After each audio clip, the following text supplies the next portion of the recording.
So hi, welcome to bread butter toast. मैं सोम आपके साथ और आप देख रहे हैं ब्रेड बटर टोस्ट मेरे साथ। आज करण है मेरे साथ।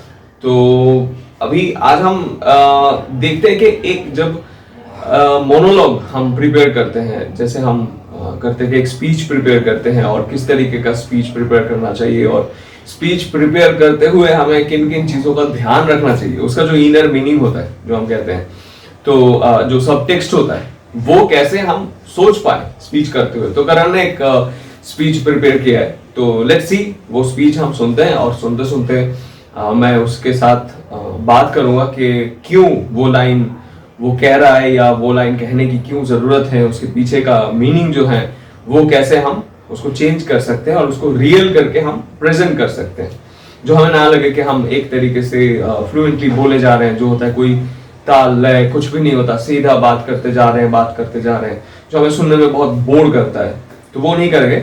और ये जो स्पीच है वो मैं डिस्क्रिप्शन बॉक्स में दे दूंगा, तो मैं एक तरीके का इंटरप्रिटेशन लेके बता रहा हूँ, तो उसको आप सुने और समझें और उसके बाद वो प्रिपेयर करें। और जो हमारा फेसबुक का ग्रुप है ब्रेड बटर टोस्ट का, वहाँ पे आप भेज सकते हैं या तो मुझे आप डीएम भी कर सकते हैं, सोम दिस साइड मैंने इंस्टा प्रोफाइल पे। सुनते हैं।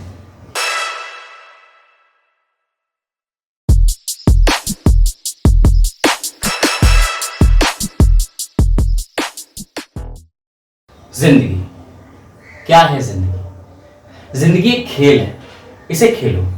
जिंदगी एक गाना है, इसे गाओ। जिंदगी ओके, सो ये जो जिंदगी क्या है, जिंदगी खेल है, इसे खेलो। जिंदगी एक गाना है, इसे गाओ।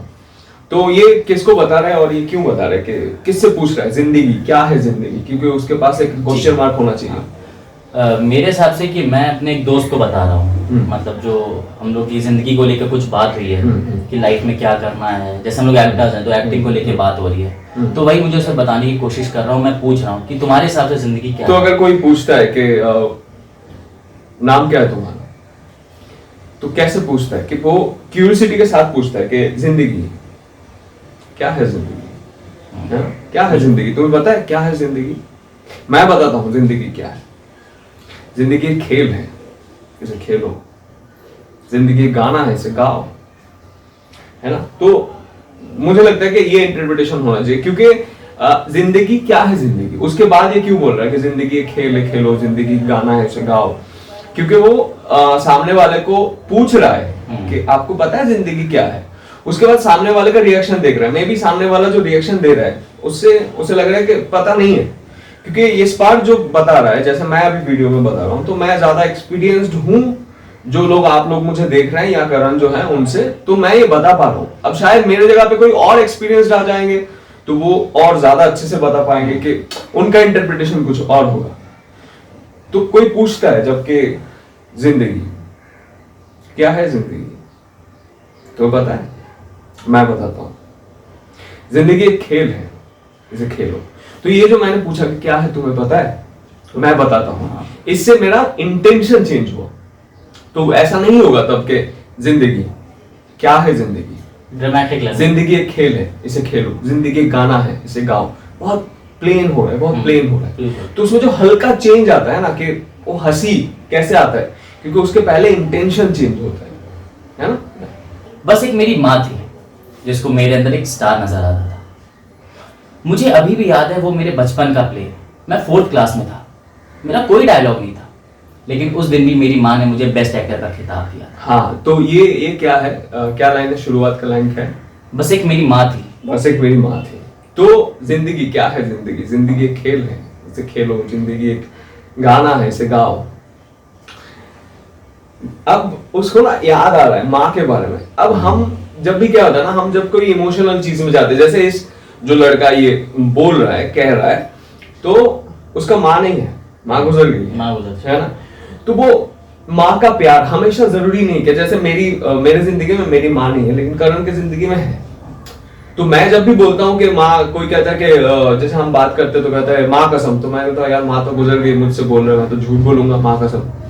तो हमेशा ये नहीं होता। जब धीरे धीरे जिंदगी में कोई भी इमोशनल चीज वो आगे बढ़ता जाता है ना, जैसे मुझे कभी कोई कहता है कि माँ कसम ये कर ले, तो मैं कहता हूँ कि माँ कसम यार माँ तो है नहीं, तो माँ कसम देके क्या फायदा, मैं तो झूठ बोलूंगा। तो इतने इमोशनल नहीं होता हूँ हमेशा, हम नहीं होते, क्योंकि वो 4-5 साल पहले की कहानी है। धीरे धीरे धीरे अलग अलग इमोशंस आते रहते हैं आपके जिंदगी में, आपके काम के अनुसार, तो बहुत सारे लेयर्स आते हैं, तो वो दिल के कहीं एक कोने पे पड़ जाता है, धीरे धीरे धीरे धीरे रहता है। तो होता है कहीं पे भी कब बहुत इमोशनल मोमेंट आ गया, हो सकता है, बट वो जो एक झलक है उस मेमोरी का कि माँ क्या है लाइन, मुझे अभी भी याद है, मेरा 4th क्लास का प्ले था। तो उसको याद आता है। वो क्यों बोलता है? ये तो डायलॉग अगर हम सीधा बोलेंगे क्या है जिंदगी, जिंदगी एक खेल है खेलो, जिंदगी एक हंसी है हंसो, मुझे अब भी याद है, तो मुझे अब भी याद है, वो याद आता है उसका, वो लिखा हुआ है। लेकिन एक्टर को अनप्रेडिक्टेबल होना चाहिए हमेशा, तो उसको याद आता है कि मुझे याद है बचपन का मेरा 4th क्लास का प्ले। मुझे अब भी याद है मेरा बचपन का 4th क्लास का प्ले। मेरा कोई डायलॉग नहीं था।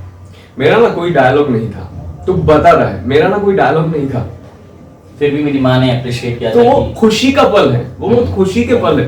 मेरा कोई डायलॉग नहीं था, फिर भी मेरी माँ ने अप्रिशिएट किया था, तो ये नहीं है, वो बहुत खुशी के पल है। वो एक ऐसा पल है खुशी के जो माँ ने माँ के पास एक उम्मीद थी, जो आज मेरी उम्मीद है आगे जाके वो डायलॉग है। तो वो मेरी उम्मीद है, तो वो बहुत खुशी का पल है। तो ये इंटेंशन क्या है इसके पीछे, वो पल कैसा पल है आपके लिए, क्योंकि हमें बहुत सारे खूबसूरत पल जो हैं किसी के साथ बिताए हुए वही याद रहते हैं। मुझे मेरे माँ के साथ बिताए हुए बहुत सारे खूबसूरत पल ही याद हैं, बहुत सारे खूबसूरत पल, ये है वो है, उनकी बातें, ये सब जब भी मैं करता हूँ तो बहुत हंस के बात करता हूँ, ऐसे करके रो पड़ता नहीं, तो बहुत जनरल हो जाता है कि हम पुराने चीज को याद करें मतलब रो रहे हैं, ऐसा नहीं होता है कभी, है ना।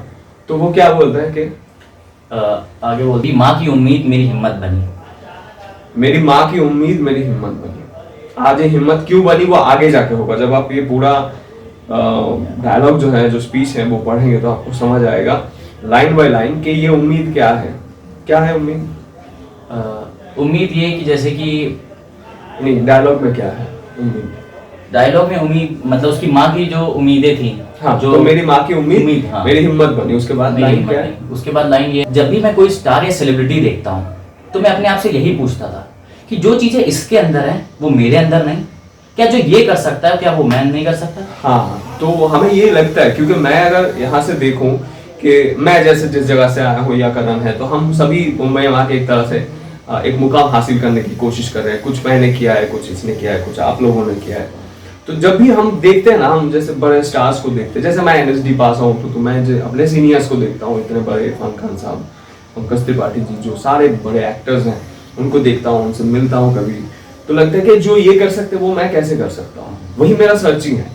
तो वो आज सेलिब्रिटी बन गए। जैसे मेरे यूट्यूब पे अभी 11,000 की फैमिली है, तो लोग मुझे बात बीच बीच में ऐसे, जैसे हम बाहर जाते हैं तो कभी कभी लोग मिल जाते हैं, और ब्रेड बटर टोस्ट हाँ, ऐसे मिल जाता है, तो लगता है कि अच्छा चलो ये धीरे धीरे हो रहा है। एक तरीके का 1% लोग मुझे मेरे काम से जान रहे हैं। तो वो जो काम करते हैं, वो जो डांस कर सकते हैं, वो जो फाइटिंग कर सकते हैं, वो जो एक्टिंग कर सकते हैं, वो मैं क्या कर सकता हूँ, मैं कैसे कर सकता हूँ।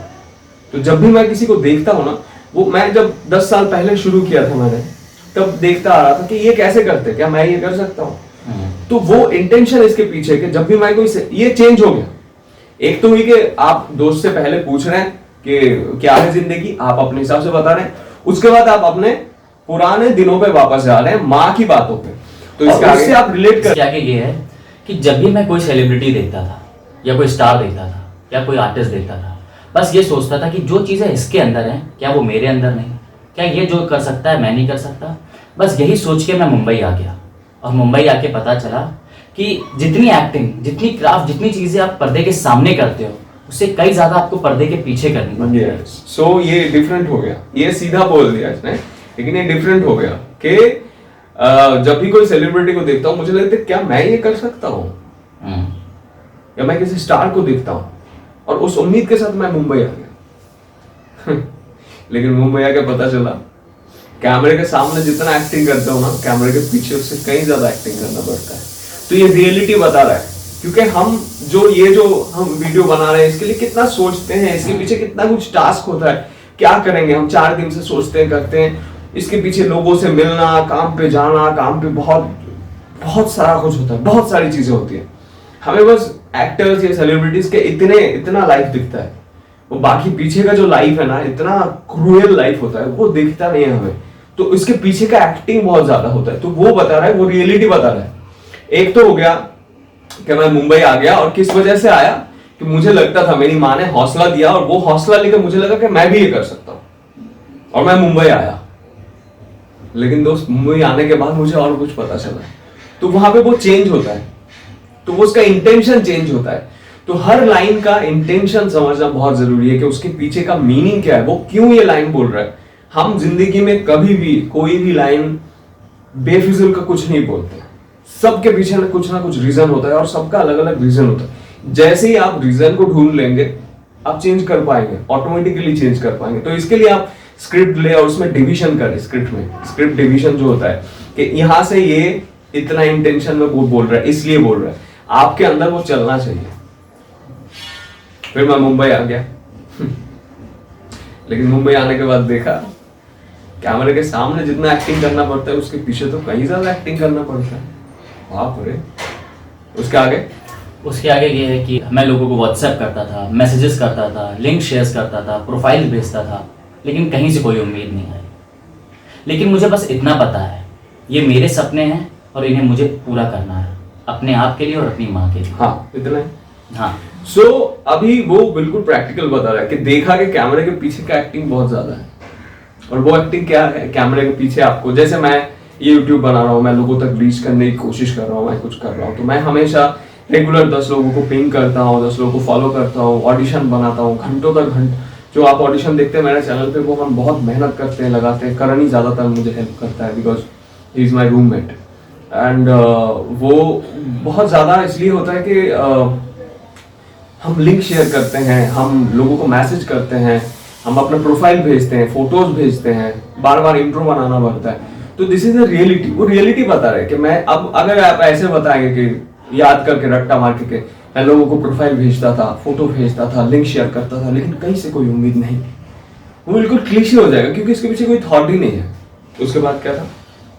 उसके बाद ये था कि ये सपने मेरे हैं। हाँ, और इन सपनों को मुझे पूरा करना। अब कैसे कोई उम्मीद ही नहीं।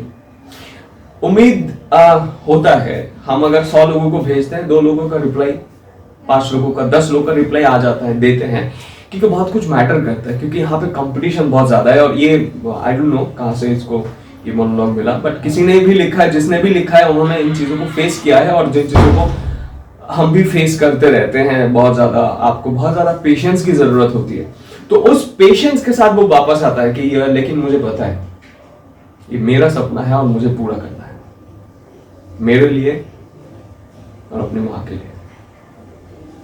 तो यहां तक जाके उसका अपना सेल्फ रियलाइजेशन है, वो जो एक पॉजिटिव एनर्जी है, वो है, वो रियलिटी ये सिर्फ बता रहा है। अपने दोस्त को, अगर आप वहां पे बैठ के अभी ये मोनोलॉग पढ़ेंगे, आप इसको 10-20 बार पढ़िए, समझिए कि ये क्या बोलना चाह रहा है, इसके पीछे क्या रीजन है। हो सकता है आपके पास ये एक्सपीरियंस ना हो, जैसे मेरे पास या इसके पास ये एक्सपीरियंस है, लेकिन जरूरी नहीं कि आपको हर कैरेक्टर मतलब वो आपके एक्सपीरियंस से जुड़ा हुआ हो।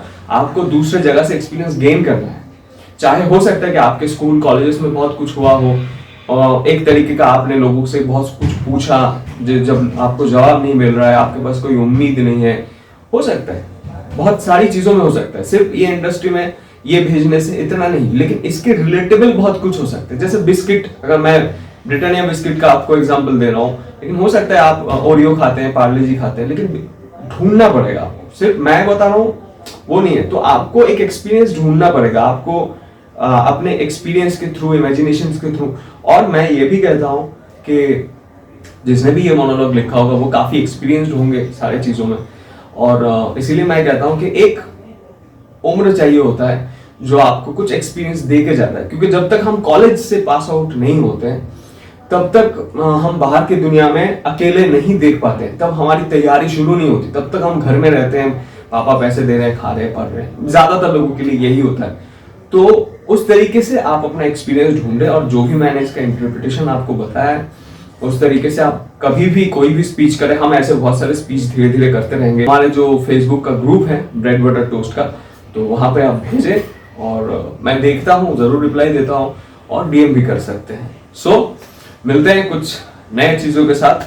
तब तक के लिए अगर आप चैनल पे नए हैं तो ज़रूर सब्सक्राइब कर लीजिए, पुराने हैं बेल बटन नहीं दबाया तो टिंग दबा दीजिएगा, और सब कुछ कर लिया तो साथ बने रहिएगा और बिना कमेंट करके मत जाना, क्योंकि ये बहुत ज़रूरी है कि हमारा एपिसोड आपको कैसा लग रहा है जानने के लिए कि आपको कितना अच्छा लगता है, और कमेंट के जरिए मैं आपको समझ पाता हूँ, जान पाता हूँ। सो और इतना मेहनत कर लिया, इसको पसीना आ गया, सो एक लाइक तो बनता ही है। Bye, see you, take care.